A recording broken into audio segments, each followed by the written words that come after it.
Inaresto ng mga pulis ang isang lalaki matapos siyang mahulihan ng mga pekeng pera.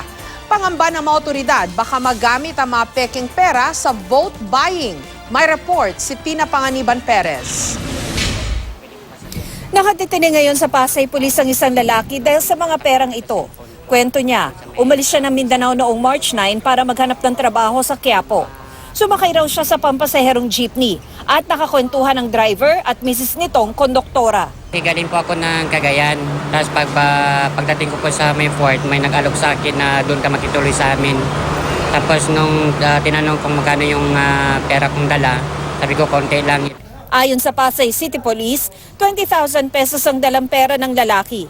Pero ang sinabi niya sa mag-asawa, 15,000.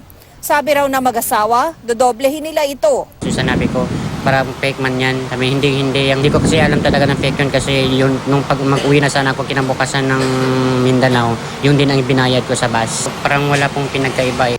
Magkakasama na tulog ang lalaki at ang mag-asawa, pati na anak nila sa loob ng jeepney sa Taft Avenue sa Maynila. Pagkagising, iniabot na ng lalaki ang 15,000 pesos niya at pinalitan nito ng mag-asawa ng 48,500 pesos. Pagkatapos, umalis ang lalaki para maghanap ng trabaho. Pagbalik niya sa Taft Avenue, wala na raw ang mag-asawa. Nagdesisyon daw siyang bumalik na sa Mindanao. Allegedly, itong bumili po siya ng ticket pa uwi ng Mindanao gamit po yung mga peking pera. Iniimbestigahan na ito ng pulisya. Considering na kagagaling niya lang po ng Mindanao nung March 9, tapos bumili uli siya ngayon kahapon, bumili uli siya ng ticket pabalik ng Mindanao, paano po siya makakaroon ng trabaho kung ganun span po ng araw lang?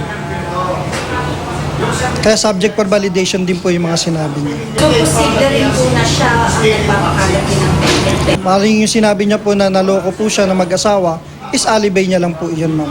Ikaw talaga yung gumawa ng pekeng pera. Hindi po ako marunong Dinala na ng pulisya ang mga pekeng pera sa Bangko Sentral para masuri. Hindi naman po lingid sa ating kaalaman, pag ganitong mga malapit na ang eleksyon, marami po naglalabasan mga fake money. Maaring ginagamit ito sa sinasabi nating may lumalabas na vote buying. Makikipag-ugnayan naman si COMELEC spokesperson James Jimenez sa Pasay City Police. Pero sa ngayon, wala pa raw na mamonitor ang COMELEC na pamimili ng boto gamit ang pekeng pera. Sinusubukan pa namin makuha ang panig ng BSP kaugnay nito. Tina Panganiban Perez, GMA News.